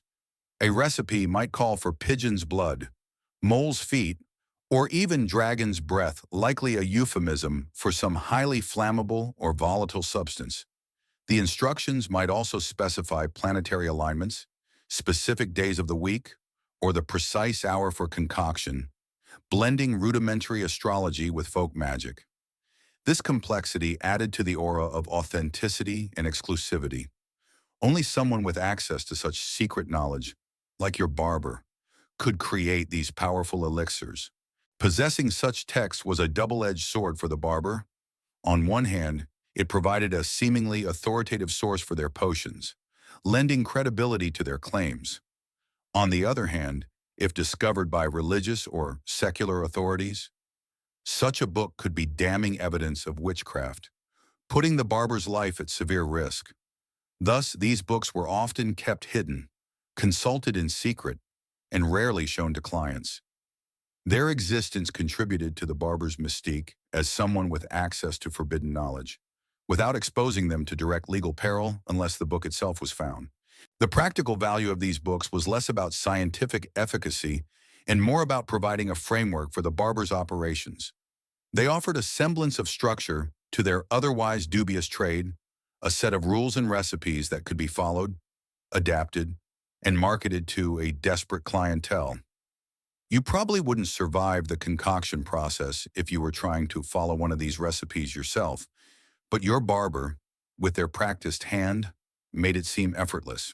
So, your barber, armed with secret recipes from their clandestine grimoires, might offer you a seemingly potent potion, but for every genuine, if misguided, attempt at concocting an effective elixir, there was a far greater prevalence of counterfeits and frauds. The market for love potions was ripe for exploitation, and many barbers, or those pretending to be, were not above selling you little more than snake oil. You see, the allure of easy money, combined with the desperate hopes of the clientele and the inherent unprovability of the product's claims, created a perfect storm for deception. Why bother with rare, expensive, or genuinely dangerous ingredients when colored water, sugar, or a common, inexpensive herb could be sold for the same exorbitant price? The placebo effect, as we discussed, was powerful enough on its own, meaning a truly inert substance could still yield results in the client's mind. Historians still argue whether the widespread nature of fraud in this market eventually contributed to its decline. Imagine paying a hefty sum for a potion supposedly containing exotic animal parts or rare herbs gathered under a specific moon. What you might actually receive is a vial of plain water tinted with berry juice, or perhaps a harmless but ineffective blend of common kitchen herbs. The barber would concoct these counterfeits with an air of profound secrecy and importance, perhaps even performing a whispered blessing over the bottle to enhance its perceived power. You, the hopeful customer, would be none the wiser until much later, if at all. These fraudulent practices were not just about using inert ingredients. They also involved barbers, or other unscrupulous vendors, selling potions that were explicitly not what they claimed to be. Perhaps a love potion was actually a mild laxative, or a sleeping draft, or something entirely irrelevant. The goal was simply to take your money, with little concern for your romantic success or physical well-being. This was outright fraud, but proving it in a court of law, as we've noted, was nearly impossible given the subjective nature of love and the lack of scientific testing. The anonymity offered by some barbershops, especially in larger cities, further facilitated these frauds. A traveling barber, setting up shop for a brief period before moving on, could sell a batch of worthless potions and be long gone before their clients realized they'd been duped. This hit-and-run approach was less common for established local barbers who relied on repeat business and a local reputation. but it certainly contributed to the overall lack of trustworthiness in the market. For you, the customer, the greatest protection against such fraud was often your own skepticism, combined with the barber's local reputation. An established barber, who knew their clients would return for haircuts or other services, had a greater incentive to maintain at least a veneer of legitimacy, even if their potions were ultimately ineffective. A fly-by-night operator, however, had no such compunctions. You might find yourself out of pocket, still heartbroken, and feeling foolish for having trusted a charming but deceitful vendor. Ultimately, the prevalence of counterfeits and outright frauds highlights the desperate nature of the demand for love potions. People were so eager for a solution to their romantic troubles that they were willing to overlook the obvious risks of deceit. The barbers, ever attuned to human weakness, simply provided what the market demanded. Whether it was genuine if misguided attempts at alchemy or simply elaborate lies in a bottle, you probably wouldn't survive financially if you trusted everyone, and your barber knew exactly how much you were willing to gamble on love. So, you've seen how readily the market for love potions was flooded with fakes, a testament to how badly people wanted a romantic shortcut. This leads us to another crucial aspect of the trade: the price of passion, costs, because while some ingredients might have been cheap, the emotional cost was often high, and the monetary price charged by the barber could be truly exorbitant, far exceeding the value of the raw materials. You, the hopeful client, would likely approach the barber with a heart full of yearning and a wallet ready to open. The barber, a shrewd entrepreneur, understood that desperation created premium pricing. The more heartbroken, the more desperate, or the more ambitious your romantic goal, the higher the fee they could command. This wasn't a fixed price list hanging on the wall. It was a negotiation, or rather, an assessment of how much you were willing to pay for what felt like your last hope. Historians still argue whether the high prices were a reflection of the perceived value of magic or simply pure exploitation of human vulnerability. Imagine being asked to pay what amounted to a month's wages for a small vial of liquid. For many common folk, this was a significant sacrifice, perhaps involving selling a small family heirloom, dipping into savings, or even going into debt. For wealthier clients, the price might be even more astronomical, justified by the supposed rarity of the ingredients or the barber's unique knowledge and mystical prowess. The more exclusive and secret the potion was made out to be, the more it could fetch. The value proposition was entirely subjective. You weren't paying for measurable results.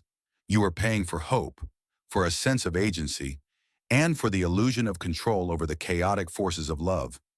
The barber didn't just sell you a product, they sold you a dream, and dreams, especially those of romantic fulfillment, were priceless to many.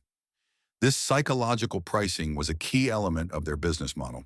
Consider the contrast: a simple haircut might cost a few coppers, a tooth extraction perhaps a bit more, but a love potion could demand a silver coin, or even gold. This significant price differential highlighted the perceived power and exclusivity of the romantic remedies. It also meant that the love potion trade, while risky, was incredibly lucrative for the successful barber. A few such sales a month could easily surpass the income from their more mundane services. This high price also served another purpose. It deepened your commitment. If you had invested a substantial amount of money, you would be even more inclined to believe in the potion's efficacy, to follow its instructions precisely, and to interpret any positive change, however small or coincidental, as a proof that your investment was paying off. This psychological anchor made you a more compliant and hopeful customer, further enhancing the placebo effect. However, the high cost also amplified the disappointment when the potion failed. A failed remedy for a headache was one thing. A failed love potion after emptying your purse was an entirely different kind of heartbreak.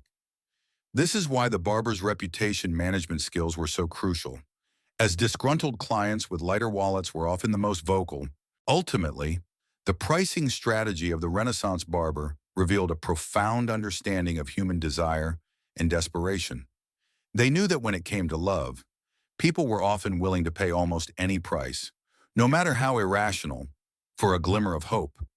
You probably wouldn't survive financially if you made such desperate gambles often, but in matters of the heart, prudence often took a back seat to passion.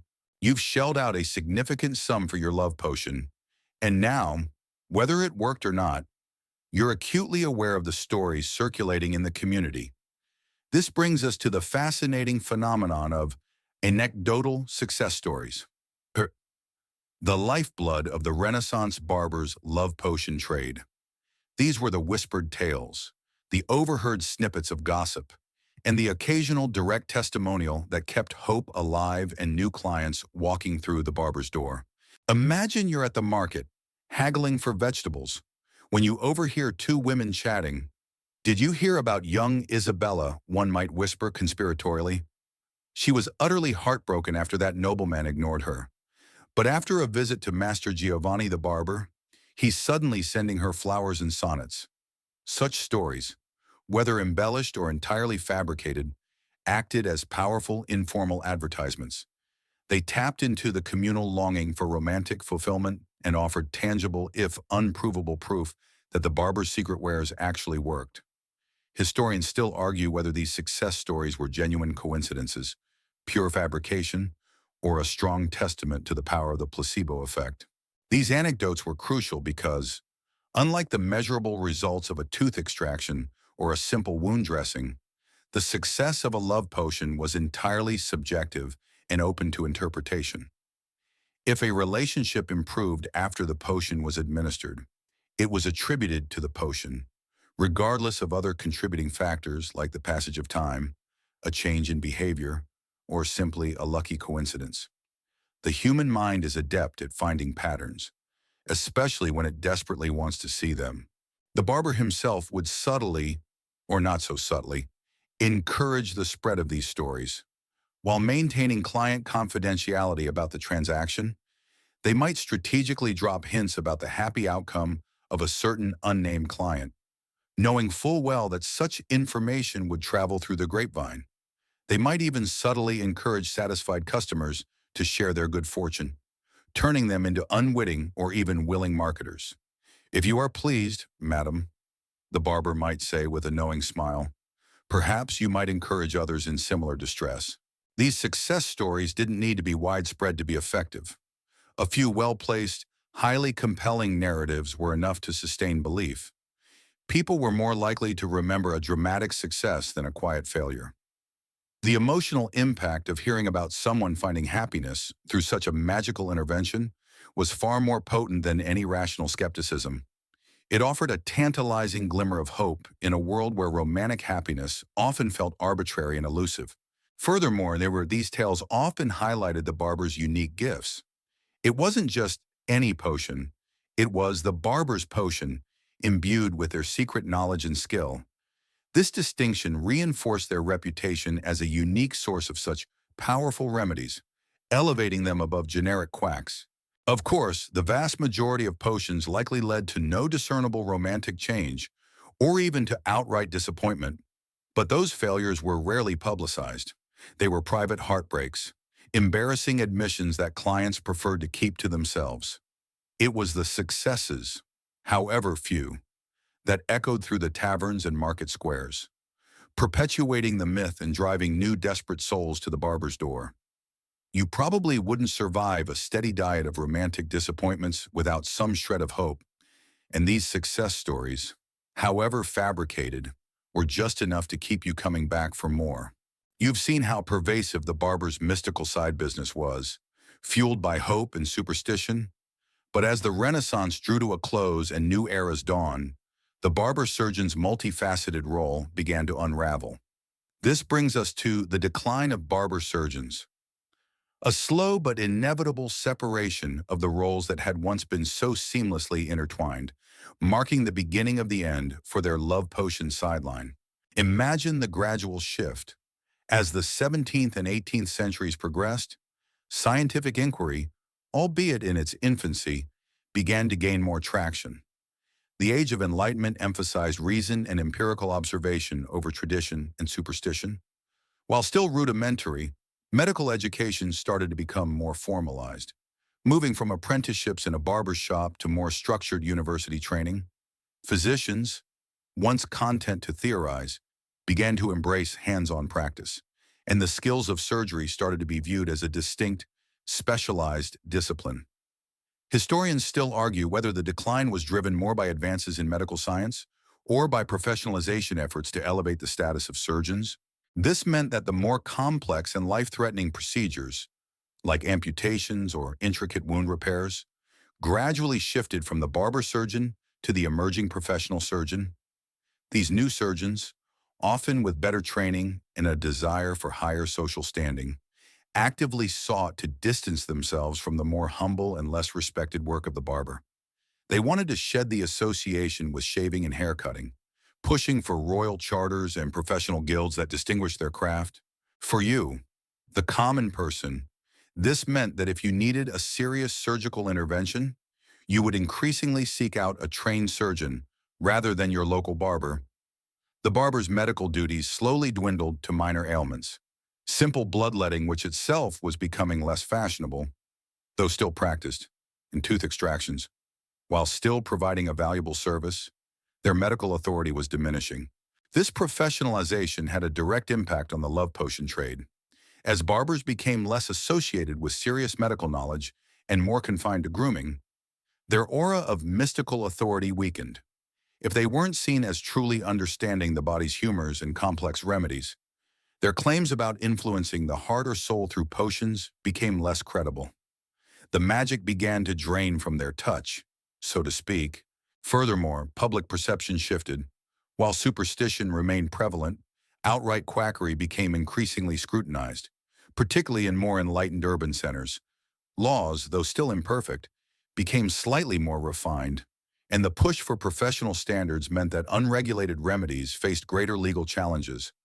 The market for secret love potions didn't vanish overnight, but it certainly became more marginalized, pushed further into the shadows. The red and white striped pole, once a symbol of both grooming and surgical prowess, began to represent just the former. The tools of a surgeon became more specialized, distinct from the razors and combs.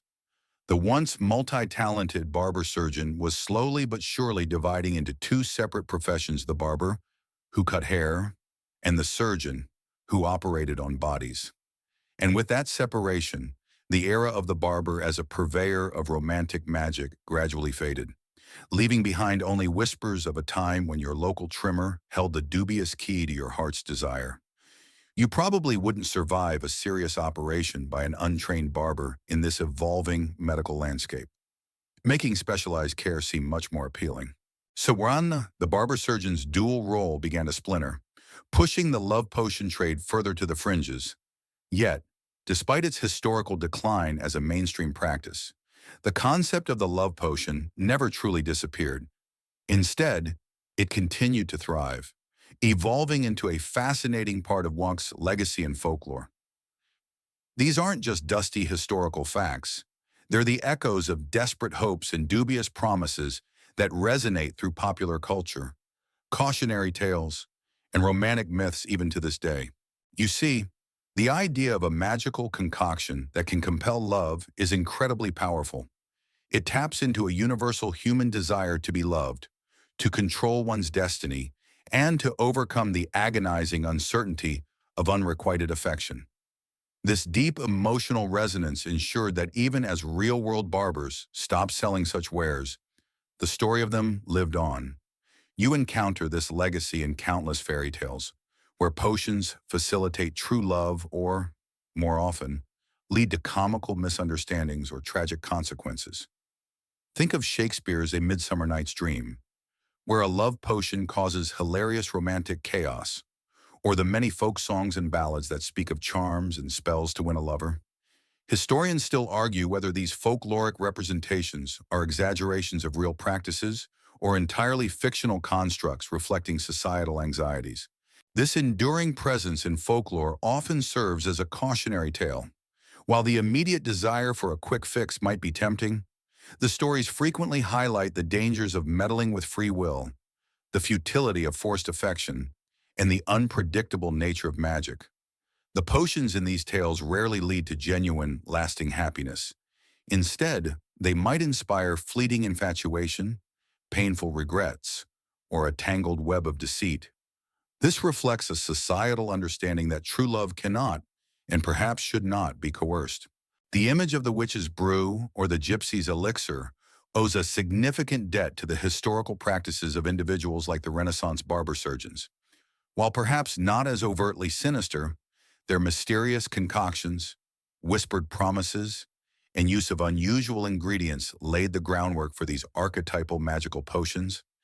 The very secrecy and dubious nature of the barber's trade contributed to its mythical quality, transforming mundane deception into something more enchanting and enduring in the collective imagination. Furthermore, the folklore often emphasizes the ingredients of these potions, much like the grotesque concoctions we discussed earlier. While the actual efficacy is dismissed, the bizarre nature of components like bats' wings, newt's eyes, or strange herbs continues to capture the imagination, adding to the mystique of the forbidden or powerful brew. These fantastical recipes are a direct descendant of the barber's own inventive, if unscientific, formulas. So, the next time you encounter a love potion in a novel, a film, or a children's story, remember your Renaissance barber. You're not just encountering a fictional device, you're touching upon a real, albeit dubious, historical practice that thrived on human desperation and a widespread belief in magic. The legacy isn't in their effectiveness, but in their powerful hold on our imagination, reminding us of the enduring human quest for love and the lengths people will go to achieve it.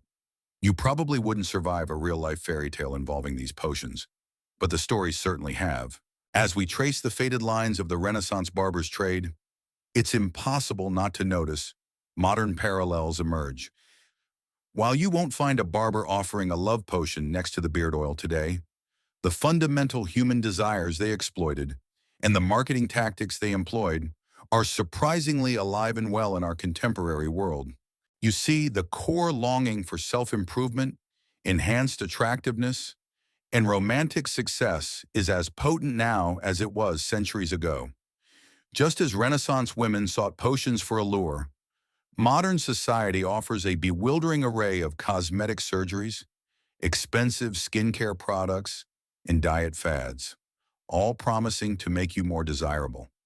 And just as men sought virility tonics, today's market is flooded with supplements and treatments promising to boost performance and confidence. The packaging and science or pseudoscience may have evolved, but the underlying aspiration remains unchanged. Historians still argue whether human susceptibility to quick fixes has changed over time or simply adapted to new forms. Consider the wellness industry, a multi-billion-dollar behemoth that often operates in a remarkably similar vein to the Renaissance barber. You'll find countless natural remedies, detox teas, and energy boosters sold with vague promises and anecdotal testimonials. Much like the barber's potions, the ingredients might be more palatable, and the claims legally couched to avoid direct medical assertions, but the principle is the same: offer a simple, often expensive, solution to complex problems, relying heavily on perceived benefits and the power of belief. You'll hear phrases like boosts natural allure or enhances inner glow, echoing the barber's veiled promises of romantic success. The online dating world, too, presents a fascinating parallel. People often curate highly idealized versions of themselves, much like the Renaissance client hoping a potion would make them irresistible.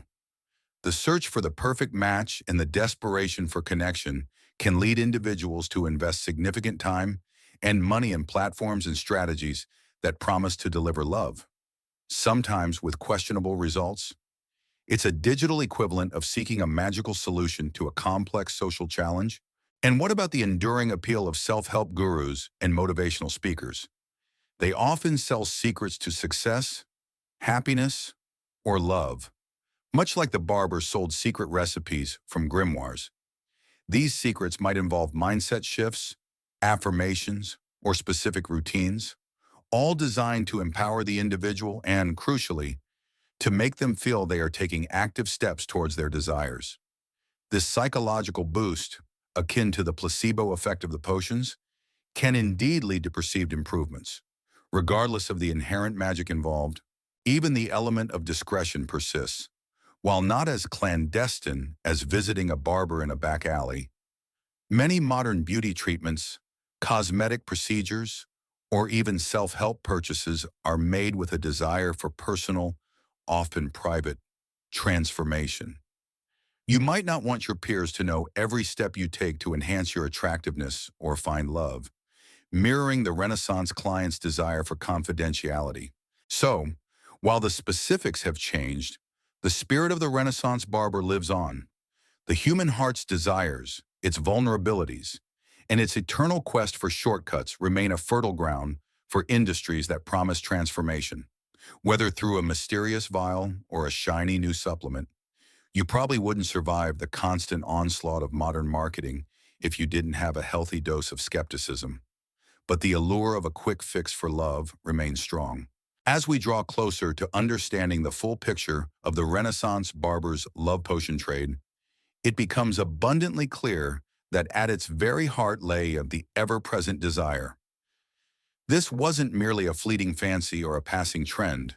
It was a fundamental human longing, an intrinsic need for connection, affection, and belonging that has transcended centuries and driven countless individuals to extraordinary and sometimes desperate measures. You owe a person living in the Renaissance, faced a life often fraught with hardship, uncertainty, and strict social structures. Love, in its purest form, offered solace, companionship, and a sense of purpose. But acquiring it, particularly in a world where marriages were often arranged and social mobility limited, was a daunting prospect. This created a profound emotional vacuum, a yearning that the barber, in their practical and opportunistic wisdom, was perfectly positioned to fill. Historians still argue whether the perceived lack of romantic autonomy in the past made the desire for love more intense or simply more overt. Imagine the ache of unrequited love, the gnawing feeling of loneliness, or the societal pressure to find a suitable partner. These emotions are not unique to the Renaissance. They are universal human experiences. The difference was the limited avenues for addressing them. There were no dating apps, no relationship therapists, no self-help books offering psychological strategies for attracting a mate. For many, informal prayer was the only legitimate recourse. But when divine intervention seemed slow in coming, the barber offered a tangible, albeit earthly, alternative. The barber understood that this deep-seated desire made people vulnerable. When hope dwindled, people were willing to suspend their disbelief, overlook rational objections, and invest their precious resources in anything that promised a solution.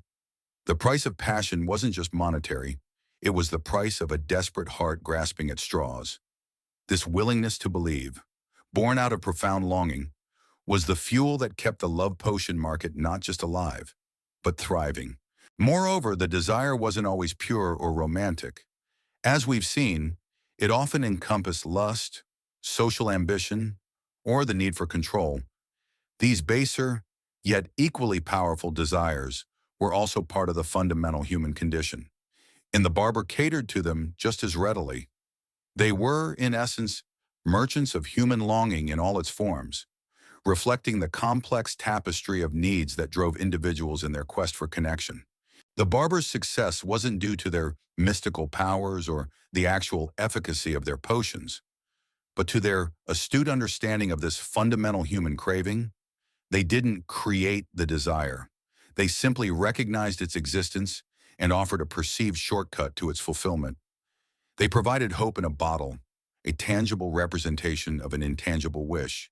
This ever-present desire is why the legacy of love potions, even in their modern forms, continues to resonate. It speaks to our shared humanity, our universal yearning for love, belonging, and control over our destinies. It reminds us that no matter the era, the human heart remains a powerful, often irrational, engine of action, driving us to seek solutions. However improbable, for its deepest needs, you probably wouldn't survive without some form of human connection, and this innate desire was the barber's most reliable customer. As the Renaissance faded and the age of reason began to dawn, The murky realm of the barber's love potions found itself increasingly at odds with a burgeoning intellectual movement. The rise of scientific scrutiny grows. This wasn't a sudden, dramatic shift, but a gradual process where empirical observation and logical deduction slowly chipped away at the foundations of superstition and unproven remedies. You lived in a world where the scientific method, though not yet fully codified, was beginning to take shape.